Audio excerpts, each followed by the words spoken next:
Mesdames et messieurs, bonjour, bienvenue pour cette nouvelle édition de notre journal. J'ai le plaisir de vous tenir compagnie jusqu'à 20h heure locale du Caire. Tout de suite, un journal complet.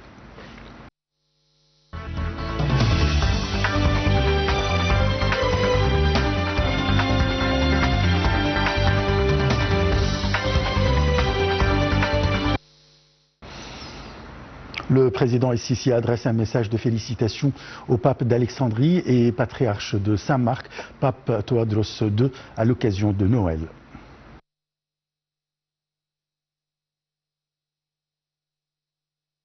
Le Premier ministre préside la réunion hebdomadaire du Conseil des ministres afin d'examiner plusieurs dossiers et questions d'actualité.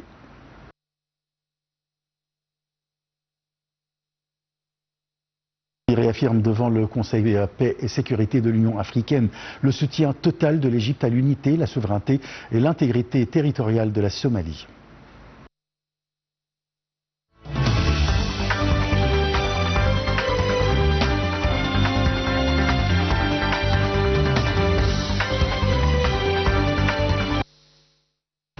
Le président Abdel Fattah el-Sisi a adressé un message de félicitations au pape Tewodros II, pape d'Alexandrie et patriarche de Saint-Marc, à l'occasion de Noël. Dans son message, le président a exprimé à sa sainteté et aux frères chrétiens ses plus sincères félicitations et ses meilleurs vœux, souhaitant que le Dieu, le Tout-Puissant, les comble de bienfaits et de bénédictions.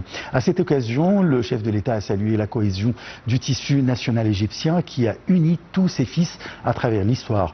Il a aussi souligné que l'unité nationale est le pilier fondamental du développement et de la prospérité de notre chère patrie. De sa part, le Premier ministre Moustapha Madbouli a adressé un message de vœux au pape d'Alexandrie, patriarche du siège de Saint-Marc, Tewodros II, ainsi qu'à l'ensemble des citoyens chrétiens à l'occasion de la célébration de Noël. Dans son message, le Premier ministre a exprimé ses plus sincères et chaleureuses félicitations au pape Tewodros II et à tous les citoyens chrétiens en Égypte et à l'étranger, leur souhaitant santé et prospérité. Madbouli a souhaité que les liens d'amour et d'harmonie entre tous les citoyens se renforcent davantage afin que l'Égypte réalise ses aspirations au progrès et au développement.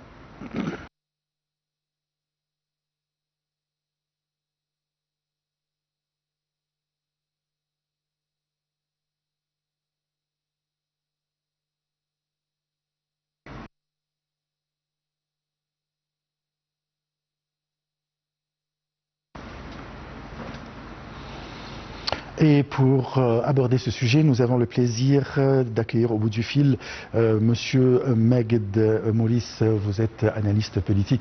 Bonsoir. Bonsoir et bonne année. Monsieur Maurice, bonsoir. Vous m'entendez? Bonsoir, oui. Bonsoir, bonne année. Apparemment, il y a un problème technique. On va essayer de rejoindre Dr Megd Maurice. Le ministre des Affaires étrangères, Badr Abdelghati, a rendu visite au pape Tewodros II au siège de la cathédrale Saint-Marc pour lui présenter les vœux du ministère à l'occasion de Noël. Abdelghati a salué le rôle national historique de l'Église copte orthodoxe dans le renforcement de l'unité nationale et de la citoyenneté en Égypte. L'entretien a également porté sur les efforts du ministère en faveur des Égyptiens de l'étranger et sur le rôle des églises égyptiennes à l'étranger dans le maintien du lien entre les communautés et leur patrie.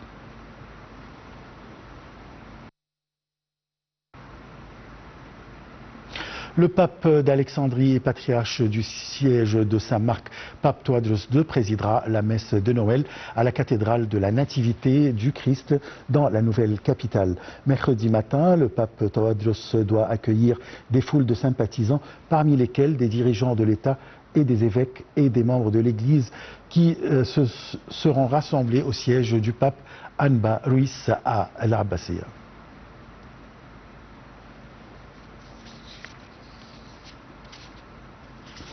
Le centre médiatique du Conseil des ministres a publié une vidéo sur ses plateformes de réseaux sociaux intitulée « Noël, une incarnation de l'unité nationale et un véritable reflet de l'esprit de citoyenneté ».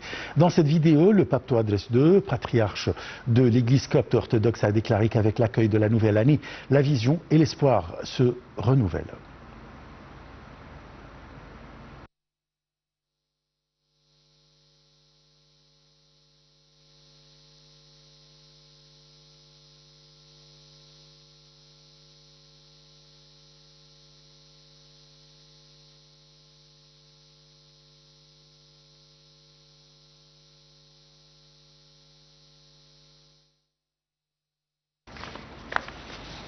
Et pour aborder ce sujet, nous avons le plaisir d'accueillir au bout du fil le Dr Meghed Mourice.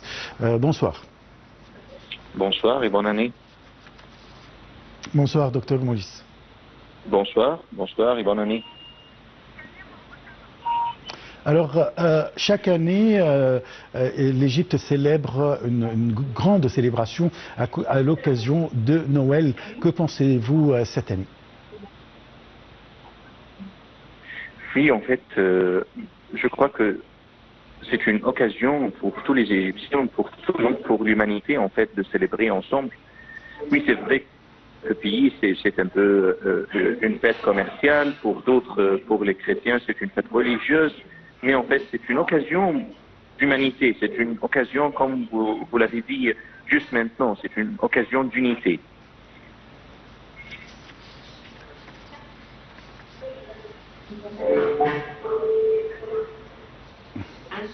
Alors, on a l'habitude de se rassembler à l'église ou à la cathédrale chaque année dans la nouvelle capitale pour célébrer. Alors, comment vous trouvez ce rassemblement entre chrétiens et musulmans?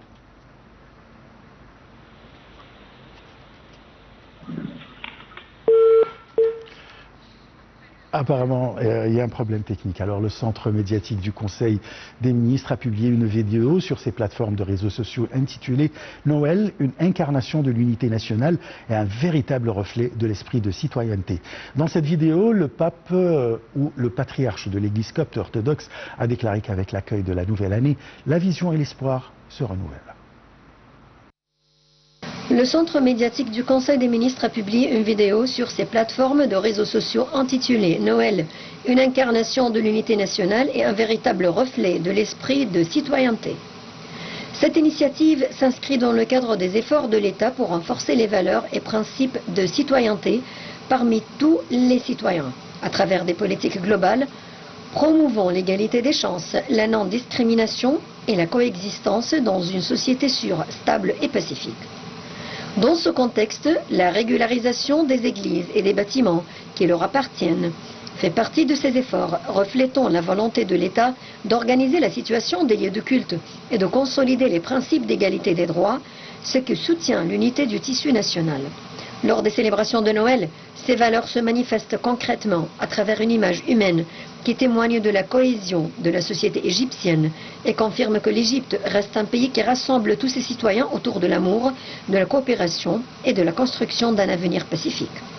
Le pape Tewodros II, patriarche de l'Église copte orthodoxe, a déclaré qu'avec l'accueil de la nouvelle année, la vision et l'espoir se renouvellent. Il a rappelé que la visite du président de la République à la cathédrale pendant les célébrations de Noël est devenue une belle tradition, symbole d'un message important. Elle marque le début d'une nouvelle année et transmet les vœux présidentiels à tous les Égyptiens, pas seulement aux Coptes. Concernant la loi sur la construction des églises de 2016, il a souligné son importance pour régulariser les situations existantes et favoriser le développement de nombreuses communautés locales après des décennies d'attente. Enfin, le pape Tewodros II a présenté ses vœux de nouvel an au président et à l'ensemble du peuple égyptien, renforçant ainsi le message de paix, de fraternité et d'unité nationale que Noël incarne pleinement.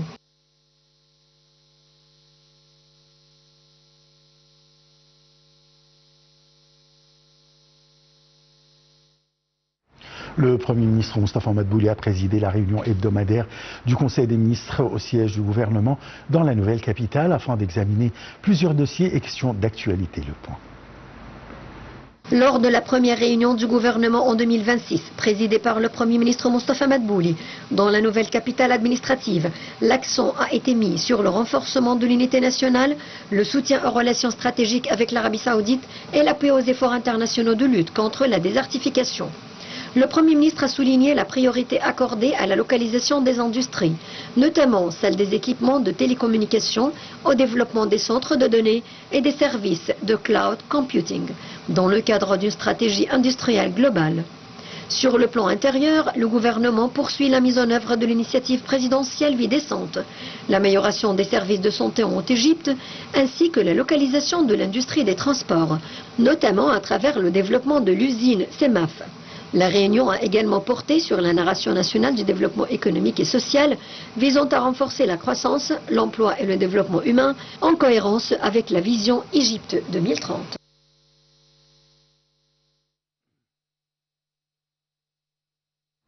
Le ministre des Affaires étrangères Badr Abdelghati a réaffirmé devant le Conseil paix et sécurité de l'Union africaine le soutien total de l'Égypte à l'unité, la souveraineté et l'intégrité territoriale de la Somalie. Il a condamné la reconnaissance unilatérale par Israël du Somaliland, soulignant qu'elle viole le droit international et menace la stabilité régionale et internationale. Abdelghati a également présenté les efforts diplomatiques égyptiens pour coordonner une réaction internationale unifiée et a appelé le Conseil à adopter une position forte et cohérente pour soutenir pleinement la Somalie et préserver la paix dans la région du Corne de l'Afrique et la mer Rouge.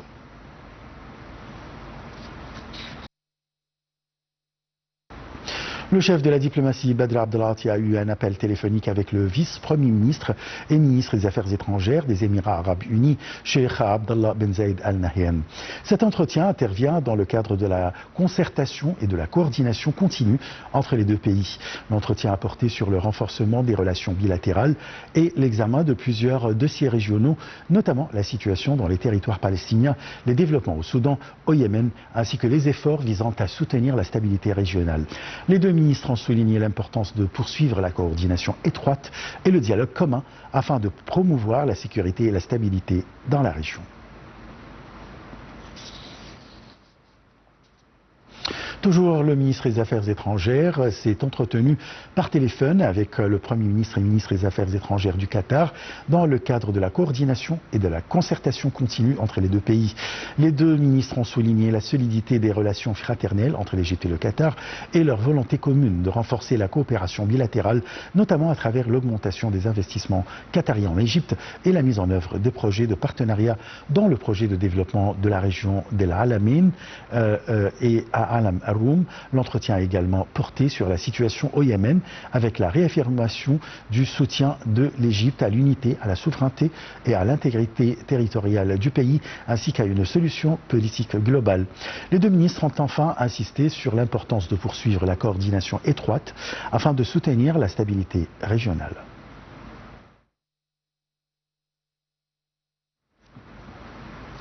En même temps, le ministre des Affaires étrangères a rencontré le représentant spécial du secrétaire général de l'ONU pour le Yémen, Hans Grundberg, pour discuter des développements en cours et soutenir les efforts onusiens visant une solution politique globale et durable dans la crise yéménite. Abdelghati a réaffirmé le soutien constant de l'Égypte à l'unité, à la souveraineté et à l'intégrité territoriale du Yémen et a insisté sur la nécessité de consolider la trêve, de réduire les tensions et de créer les conditions pour un dialogue yéménite inclusif menant à la stabilité, la sécurité et le développement. De son côté, le représentant onusien a présenté les avancées de ces démarches et a salué le rôle actif de l'Égypte dans le soutien à la stabilité régionale. Des sources au sud du Yémen ont annoncé qu'une délégation dirigée par le président du Conseil de transition, Aidaros Al-Zubaydi, se rendra en Arabie Saoudite pour participer au dialogue auquel a appelé Riyad. L'Arabie Saoudite avait appelé il y a quelques jours le sud du Yémen à un dialogue après que les séparatistes yéménites eurent annoncé une tentative surprise d'indépendance. Le ministère saoudien des Affaires étrangères a expliqué que cette invitation avait été faite en réponse à une demande du gouvernement yéménite indiquant que la conférence de Riyad visait à formuler une vision globale en vue de parvenir à une solution équitable à la crise yéménite.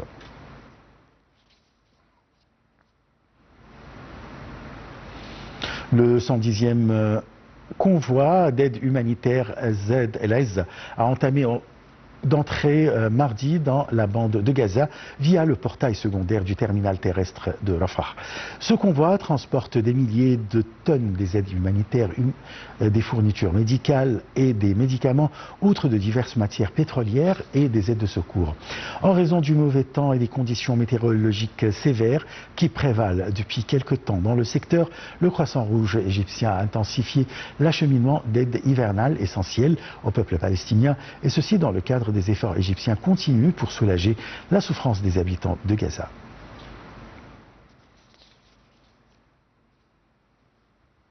L'ONU a déclaré que les aides humanitaires offertes aux habitants de la bande de Gaza durant le mois de janvier fourniront pour la première fois depuis 2023 le minimum des besoins humanitaires du secteur. Le porte-parole du secrétaire général de l'ONU a expliqué que les aides offertes en janvier seront les premiers du genre, indiquant que les partenaires de l'ONU avaient une réserve capable de répondre à 100% au minimum des valeurs caloriques nécessaires aux habitants de Gaza. Il a souligné que l'ONU et ses partenaires étaient parvenus la semaine dernière à transporter 10 000 tonnes d'aide sur fond de circonstances météorologiques difficiles.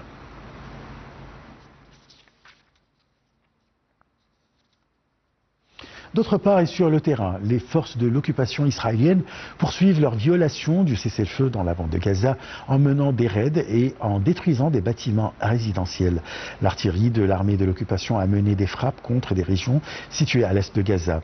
Parallèlement, les forces de l'occupation ont visé l'est du camp de réfugiés de Jabalia, au nord du secteur, par des tirs et des chars.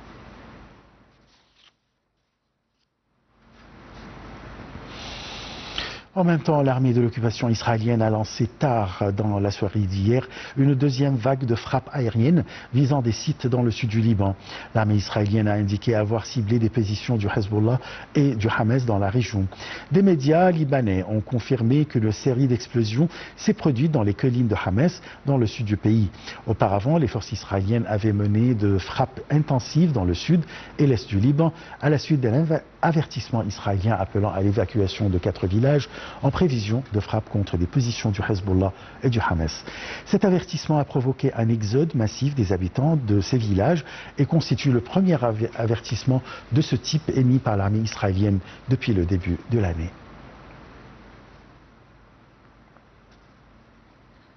Le ministère syrien de la Défense a annoncé que 3 soldats ont été blessés lors d'une attaque de drone menée par les forces démocratiques syriennes contre un poste de contrôle de la police militaire près de Deir Hafer, à l'est d'Alep. Le ministère a précisé que l'attaque a également endommagé 2 véhicules militaires stationnés au poste de contrôle, affirmant que des mesures appropriées seront prises en riposte. Parallèlement, des sources syriennes ont indiqué que l'attaque a fait 6 blessés parmi les civils et les militaires. De leur côté, les forces démocratiques syriennes ont accusé des factions affiliées au gouvernement syrien d'avoir mené une attaque contre leurs combattants dans la même région.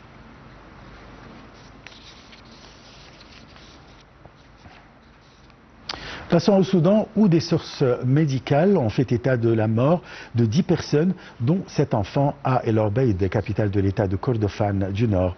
Selon ces sources, les forces de soutien rapide ont ciblé une habitation située dans le centre d'El Obeid, une ville sous contrôle de l'armée et assiégée par les FRS depuis plusieurs mois.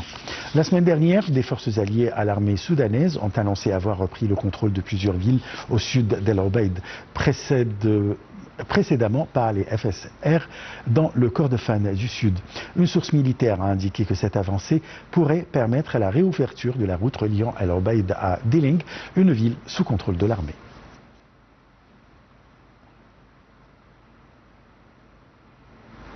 Passons au Venezuela, où une source gouvernementale a confirmé que la situation dans la capitale Caracas est désormais sous contrôle après que des coups de feu avaient été entendus tôt ce matin sur une place située à proximité du palais présidentiel.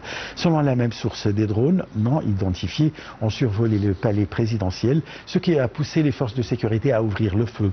Un important dispositif policier a également été déployé autour du palais afin de sécuriser la zone.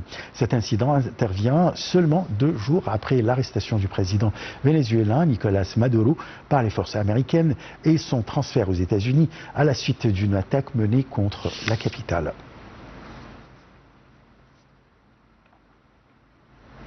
Pour sa part, le président américain Donald Trump a déclaré que les États-Unis n'étaient pas en guerre contre le Venezuela, affirmant qu'aucune nouvelle élection n'y serait organisée dans les 30 jours prochains. Dans une interview accordée à la chaîne NBC, Trump a souligné la nécessité de réformer le Venezuela avant la tenue d'élections. Il a laissé entendre que Washington pourrait soutenir les efforts des compagnies pétrolières pour reconstruire les infrastructures énergétiques du pays. Trump a révélé qu'un groupe de responsables américains superviserait l'intervention américaine au Venezuela. Trump a par ailleurs confirmé que la présidente vénézuélienne par intérim Delcy Rodríguez coopérait avec les autorités américaine, tout en indiquant qu'aucun contact n'avait eu lieu avec elle avant le renversement de Nicolás Maduro.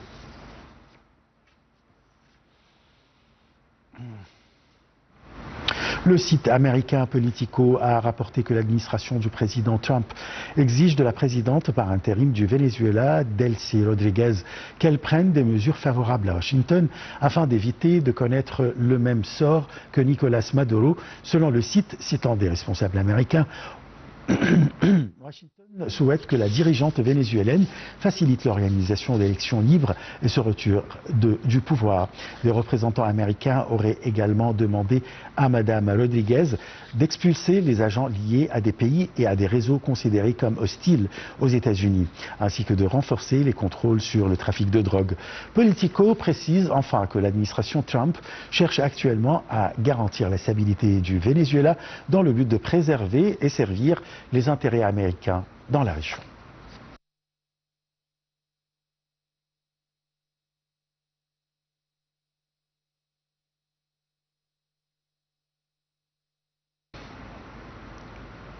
Le président de la Chambre des représentants des États-Unis a annoncé que les membres du Congrès recevront mercredi un compte-rendu de l'administration du président Donald Trump concernant la situation au Venezuela. Parallèlement, le chef de la majorité au Sénat a défendu le fait que la Maison-Blanche n'ait pas informé le Congrès à l'avance de l'opération militaire, estimant que le Congrès n'est pas réputé pour sa capacité à garder les secrets. Il a affirmé que l'administration Trump l'avait informé de l'opération après avoir déclaré auparavant n'en avoir été averti qu'une fois celle-ci engagée. A l'inverse, le chef de la minorité démocrate à la Chambre des représentants a indiqué son intention de profiter de la première réunion à huis clos du Congrès consacrée à l'opération pour exiger des réponses des conseillers de Donald Trump sur leur plan de gestion du pays.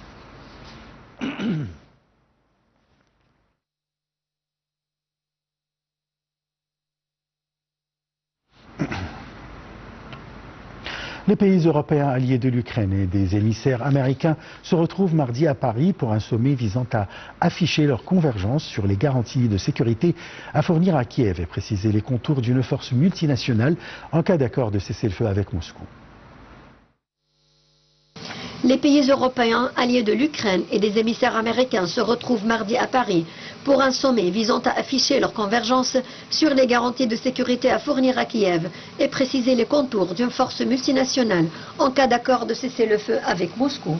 L'entourage du président français Emmanuel Macron présente cette nouvelle réunion de la coalition des volontaires comme l'aboutissement des efforts engagés il y a environ un an après l'arrivée de Donald Trump à la Maison-Blanche pour éviter que les États-Unis ne lâchent l'Ukraine.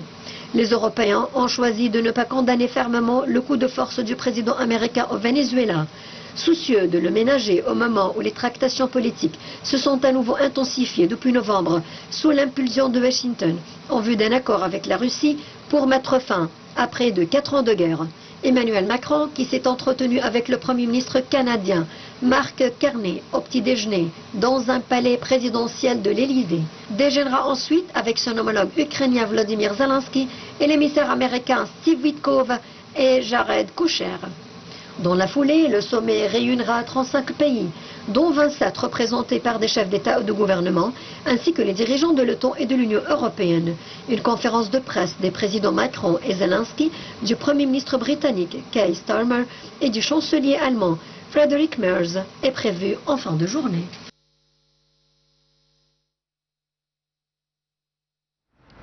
Le cessez-le-feu conclu il y a 10 jours entre la Thaïlande et le Cambodge pour mettre fin à leur combat frontalier a connu mardi un nouvel accroc avec des tirs cambodgiens ayant blessé un soldat thaïlandais selon Bangkok, possiblement par accident. Un commentaire.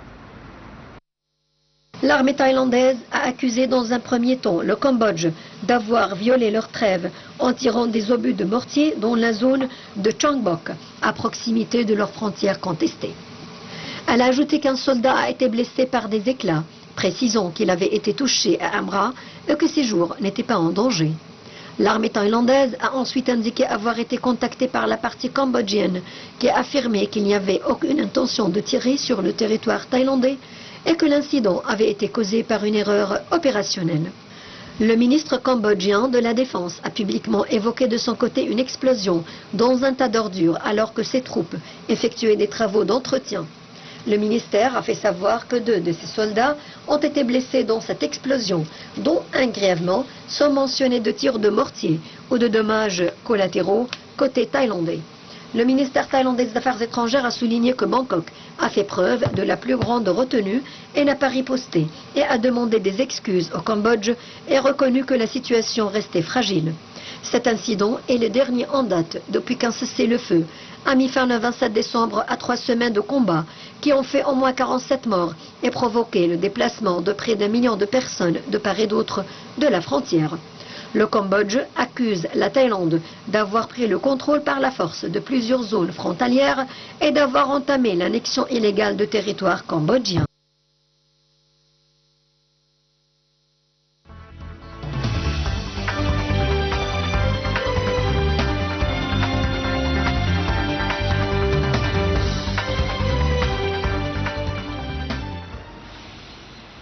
Et dans notre rubrique économique, le ministre des Affaires étrangères, Badr Abdelghati, s'est réuni avec le ministre du Pétrole et de Ressources minérales, Karim Badawi. Au cours de la réunion, Abdelghati a insisté sur l'importance de poursuivre la coordination institutionnelle entre les deux ministères afin de soutenir les efforts visant à attirer les investissements étrangers dans les secteurs de l'énergie et à mieux profiter des potentiels de l'Égypte. La réunion a porté sur l'orientation de l'Égypte à diversifier les sources de l'énergie et à créer de nouveaux partenariats avec les divers pays afin d'assurer la sécurité énergétique et de soutenir le développement économique durable. Les deux ministres ont également affirmé l'importance de la coopération régionale dans le domaine du gaz naturel.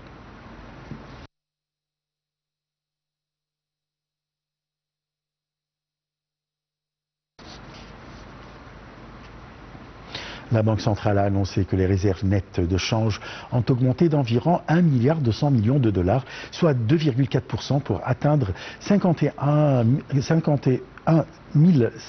451 milliards de dollars à la fin du mois de décembre 2025 contre 50 milliards de dollars en novembre précédent. Ce niveau constitue le plus haut niveau historique des réserves de change de l'Égypte, reflétant une amélioration continue des indicateurs financiers et la capacité de l'État à soutenir la stabilité monétaire du pays.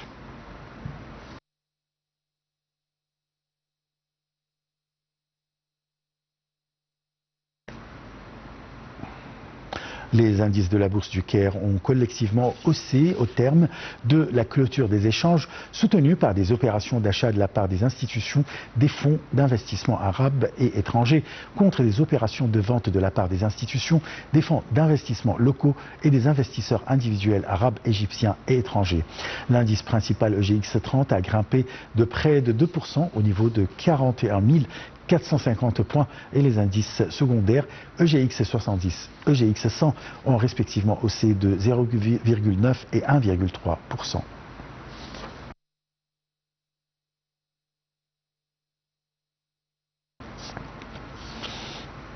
Les marchés boursiers mondiaux ont terminé dans le vert lundi après l'intervention militaire américaine au Venezuela qui galvanise le secteur pétrolier américain, la défense et les métaux précieux. En Europe, Paris a pris 0,20%, Londres 0,54% et Francfort 1,34%. Milan a gagné 1,04%. À New York, le Dow Jones a gagné 1,23% et a touché un nouveau sommet en clôture à 48 977 points. L'indice élargi Standard & Poor's 500 a avancé de 0,64% et l'indice Nasdaq a pris 0,69%. Les investisseurs préfèrent ainsi se focaliser sur les perspectives de croissance économique, dynamique de l'inflation et évolution des bénéfices des entreprises, abonde Raphaël Thuin, responsable des stratégies de marché de capitaux de Tikehau Capital.